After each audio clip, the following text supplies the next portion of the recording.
اے ایمان والو، تم شیطان کے قدم بقدم مت چلو، یعنی اس کے اغوا پر عمل مت کرو۔ اور جو شخص شیطان کے قدم بقدم چلتا ہے تو وہ تو ہمیشہ ہر شخص کو بے حیائی اور نامعقول ہی کام کرنے کو کہے گا۔ اور اگر تم پر اللہ کا فضل و کرم نہ ہوتا تو تم میں سے کوئی کبھی بھی توبہ کر کے پاک و صاف نہ ہوتا۔ وہ لیکن اللہ تعالیٰ جس کو چاہتا ہے توبہ کی توفیق دے کر پاک صاف کر دیتا ہے، اور اللہ تعالیٰ سب کچھ جانتا ہے، سب کچھ جانتا ہے۔ اور جو لوگ تم میں دینی بزرگی اور دینی وسعت والے ہیں وہ اہل قرابت کو اور مساکین کو اللہ کی راہ میں ہجرت کرنے والوں کو دینے سے قسم نہ کھا بیٹھیں۔ یہ چاہیے کہ وہ معاف کر دیں اور درگزر کریں۔ کیا تم یہ بات نہیں جانتے کہ اللہ تعالیٰ تمہارے قصور معاف کر دے؟ بے شک اللہ تعالیٰ غفور الرحیم ہے۔ آگے منافقین کی وعید کی تفصیل ہے کہ تو جو لوگ تہمت لگاتے ہیں ان لوگوں کو جو پاک دامن ہیں اور ایسی باتوں کی کرنے سے بالکل بے خبر ہیں اور ایمان والیاں ہیں، ان پر دنیا اور آخرت میں لعنت کی جاتی ہے اور ان کو آخرت میں بڑا عذاب ہوگا۔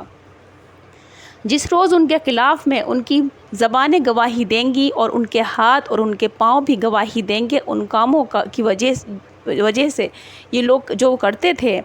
اس روز اللہ تعالیٰ ان کو واجبی بدلہ پورا دے گا، اور اس روز ٹھیک ان کو معلوم ہوگا کہ اللہ ہی ٹھیک فیصلہ کرنے والا اور بات کی حقیقت کو کھول دینے والا ہے۔ بے شک گندی عورتیں ہمیشہ گندے مردوں کے لائق ہوتی ہیں اور گندے مرد گندی عورتوں کے لائق ہوتے ہیں، اور ستھری عورتیں ستھرے مردوں کے لائق ہوتی ہیں اور ستھرے مرد ستھری عورتوں کے لائق ہوتے ہیں۔ یہ اس بات سے پاک ہے جو یہ منافق بکتے پھرتے ہیں۔ ان حضرات کے لیے آخرت میں مغفرت اور عزت کی روزی یعنی جنت ہے۔ ایمان والو، تم اپنے خاص رہنے کے گھروں کے سوا اور دوسرے گھروں میں داخل مت ہو جب تک کہ ان سے اجازت حاصل نہ کر لو، اور اجازت لینے کے قبل ان کے رہنے والوں کو سلام نہ کر لو۔ یہی تمہارے لیے بہتر ہے۔ یہ بات تم کو اس لیے بتائی ہے تاکہ تم خیال رکھو اور اس پر عمل کرو۔ پھر اگر ان گھروں میں تم کو کوئی آدمی نہ معلوم ہو تو بھی ان گھروں میں نہ جاؤ جب تک کہ تم کو مختار اذن کی جانب سے اجازت نہ دی جائے، اور اگر تم سے اجازت لینے کے وقت یہ کہہ دیا جائے کہ اس وقت لوٹ جاؤ تو تم لوٹ آیا کرو۔ یہی بات تمہارے لیے بہتر ہے، اور اللہ تعالیٰ کو تمہارے اعمال کی سب خبر ہے۔ اگر خلاف کرو گے سزائے کے مستحق ہوگے۔ تم کو ایسے مکانات میں چلے جانے کا گناہ نہ ہوگا جن میں گھر کے طور پر کوئی نہ رہتا ہو، ان میں تمہاری کچھ برت ہو، اور تم جو کچھ علانیہ کرتے ہو اور جو پوشیدہ طور پر کرتے ہو اللہ تعالیٰ کو سب خبر ہے، سب جانتا ہے۔ آپ مسلمان مردوں سے کہہ دیجئے کہ اپنی نگاہیں نیچی رکھیں اور اپنی شرمگاہوں کی حفاظت کریں، یہ ان کے لیے زیادہ صفائی کی بات ہے۔ بے شک اللہ تعالیٰ کو سب خبر ہے جو کچھ لوگ کیا کرتے ہیں۔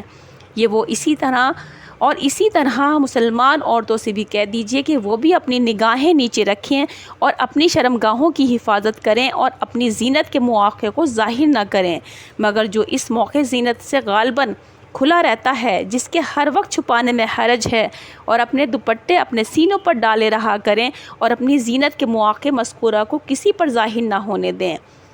مگر اپنے شوہروں پر یا اپنے محرم پر یا اپنے باپ پر یا اپنے شوہر کے باپ پر یا اپنے بیٹوں پر یا اپنے شوہر کے بیٹوں پر یا اپنے حقیقی علاقی اور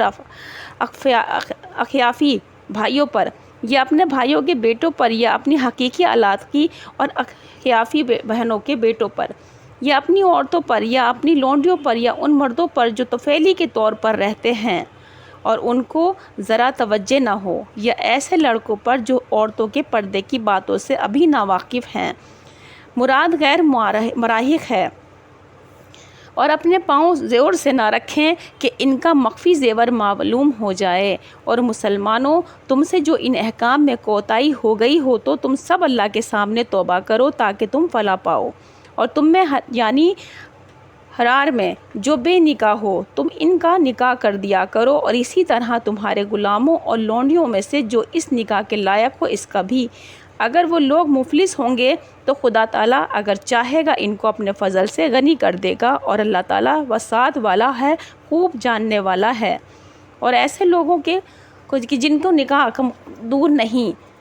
ان کو چاہیے کہ اپنے نفس کو ضبط کریں یہاں تک کہ اللہ تعالیٰ اگر چاہے ان کو اپنے فضل سے غنی کر دے پھر نکاح کر لیں، اور تمہارے مملوکوں میں سے جو مکاتب ہونے کے خواہاں ہوں تو بہتر ہے کہ ان کا مکاتب بنا دیا کرو،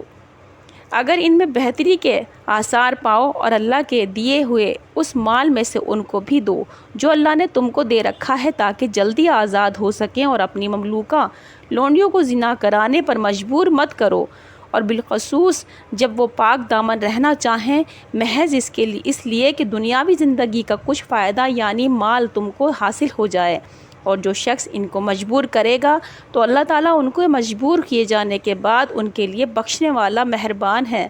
اور ہم نے تمہارے پاس کھلے کھلے احکام بھیجے ہیں، اور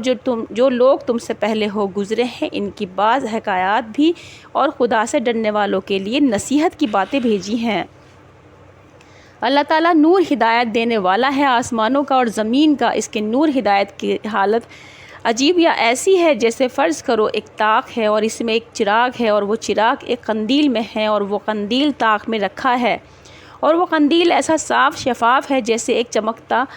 ستارہ ہو، اور وہ چراغ ایک نہایت مفید درخت کے تیل سے روشن کیا جاتا ہے کہ وہ زیتون کا درخت ہے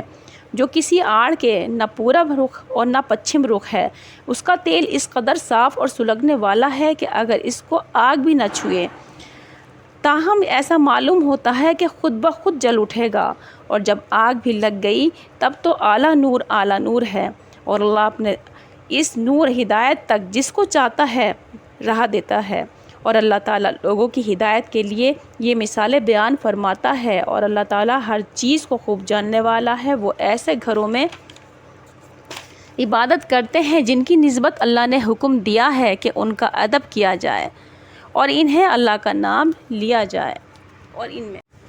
اور ان میں اللہ تعالیٰ کا نام لیا جائے۔ ان میں ایسے لوگ صبح و شام اللہ کی پاکی نمازوں میں بیان کرتے ہیں جن کو اللہ کی یاد سے اور بالخصوص نماز پڑھنے سے اور زکوٰۃ دینے سے نہ خرید غفلت میں ڈالنے پاتی ہے اور نہ فروخت، اور وہ ایسے دن کی داروگیر سے ڈرتے رہتے ہیں جس میں بہت سے دل اور بہت سی آنکھیں الٹ جاویں گی۔ انجام ان لوگوں کا یہ ہوگا کہ اللہ ان کو ان کے اعمال کا بہت ہی اچھا بدلہ دے گا، یعنی جنت، اور علاوہ جزا کے ان کو اپنے فضل سے اور بھی زیادہ دے گا، اور اللہ تعالیٰ جس کو چاہے بے شمار دیتا ہے۔ اور جو لوگ کافر ہیں ان کے اعمال ایسے ہیں جیسے ایک چٹیل میدان میں چمکتا ہوا ریت کہ پیاسا آدمی اس کو دور سے پانی خیال کرتا ہے، یہاں تک کہ جب اس کے پاس آیا تو اس کو جو سمجھ رکھا تھا کچھ بھی نہ پایا، اور قضاء الہی کو پایا، سو اللہ تعالیٰ نے اس کی عمر کا حساب اس کو برابر